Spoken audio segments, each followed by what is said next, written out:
Hello everyone, welcome back to part 2 of my PS2 collection. Next up we have another classic, and that is Ssx Tricky.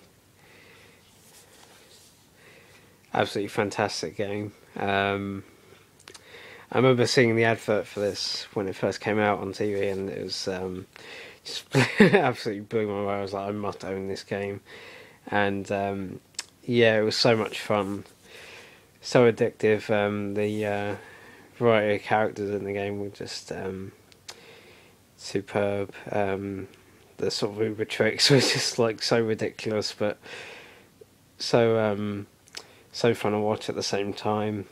And yeah, it was pretty challenging in places, and yeah, absolutely adored this game.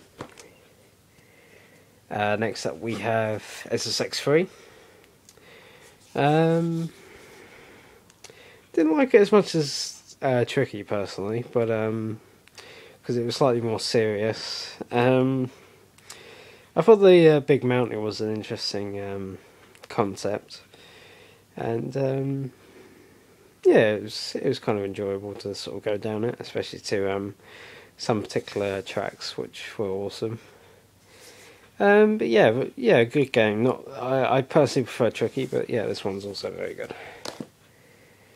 Next up, we have Sony Enders, the second runner. Outstanding game. To this day, I'd probably say this is one of the most beautiful games you'll ever play, graphically. The combat is kind of interesting as well. You have like the ranged sort of missile attacks, and the also like close quarters combat. The ability to like sort of pick up weapons like pipes and stuff, and yeah, pretty interesting cutscenes. They're sort of like manga style, and just in general, a very entertaining game. Underrated, I'd say. Next up, we have Max Payne.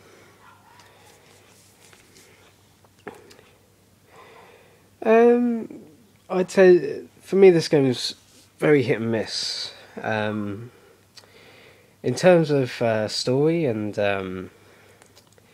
atmosphere and things like that, it really hits the spot really well, and the set pieces as well, pretty entertaining.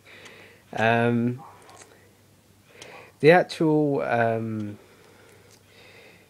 gameplay and the difficulty spikes and the controls are a little bit wonky in places, but not enough where it becomes game breaking.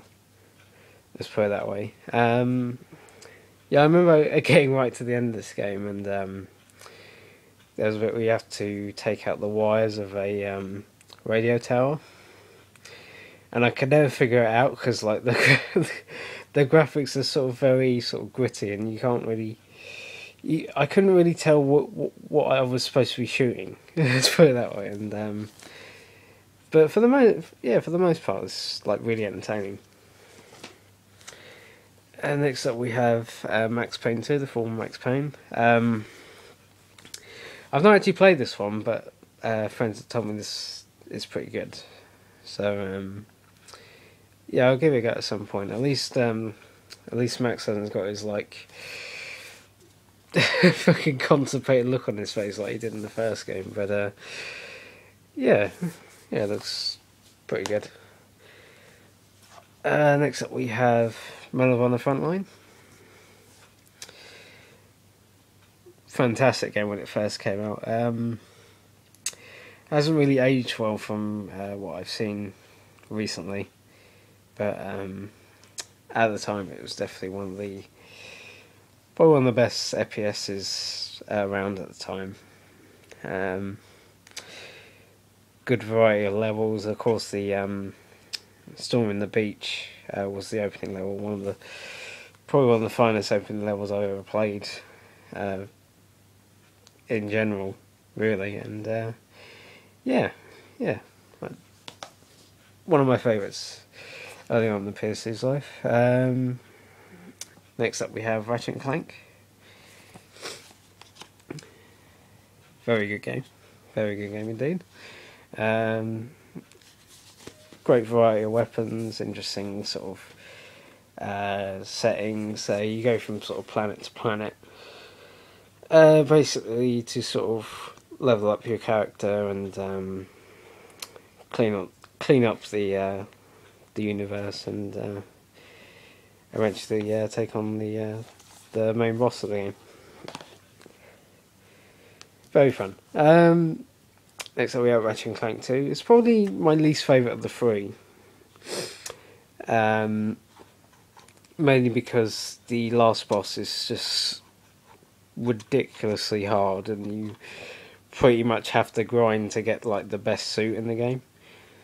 Rather than just like go through the story and try and beat the boss. But other than that, it's still good. But of the three is definitely my least favourite. Next up we have Ratchet Clank 3, which is my favourite of the series. Mainly because of the more variety of missions and such. And I love the Captain Quark mini games.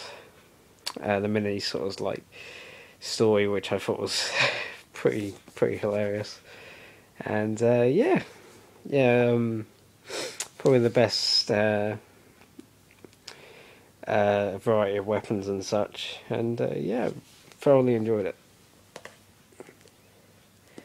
Next up we have another early PS2 title, and that's Frequency. Sort of, if you play Guitar Hero, then it's pretty much like that, but with a controller. And the difference is you go between different instruments like guitar, drums, keyboard, and like vocals. And yeah, it's a pretty enjoyable game. It gets tougher later on, but yeah, very entertaining. I wish Harmonix did more of these, but unfortunately, didn't quite work out that way. Next up, we have the Warriors. Yeah, pretty good rock-style game. I've seen the movie, and although it's a little bit dated in places, I love that, and yeah, I like this as a sort of it's all like almost like a prequel to the movie. Like a lot of the levels you had to do were sort of prior to the actual events of the movie itself. Although near the end you do go through a lot of the parts of the movie too, and yeah, it's pretty good game, pretty good story, and yeah, if you're not playing it, I'd recommend it. Next up we have one of my absolute favourites, and that is Freedom Fighters. I can't believe it's been almost 10 years and still there hasn't been a sequel. Why IO Interactive haven't done so is a mystery to me, even though they made two Kane Lynch games and they're fucking diabolical. But I love this game, and I hope one day there's a sequel to it, because it deserves it, because it's a superb game. Next up we have Killzone. To be honest, I thought it was a bit not amazing to me anyway. I thought the animations were quite good, but it's almost as if like Guerrilla sort of focused on that too much and forgot to sort of balance the difficulty and things like that. And but I have played 2 and a little bit of 3 on PS3, and I felt that Guerrilla have improved on that on this original game. So yeah, I'm not a complete like anti-Killzone person. Next up we have Shadowrun, another very underrated game from Capcom, when they used to care about their fan base. Yeah, this is like it's like an unofficial Gladiator the movie, I would say. Like Gladiator the game, I should say.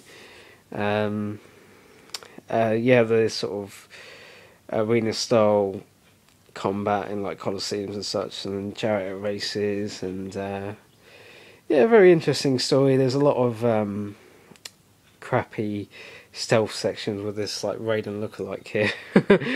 But yeah, other than that, I thoroughly enjoyed this game when it first came out, and yeah, underrated classic, I'd say.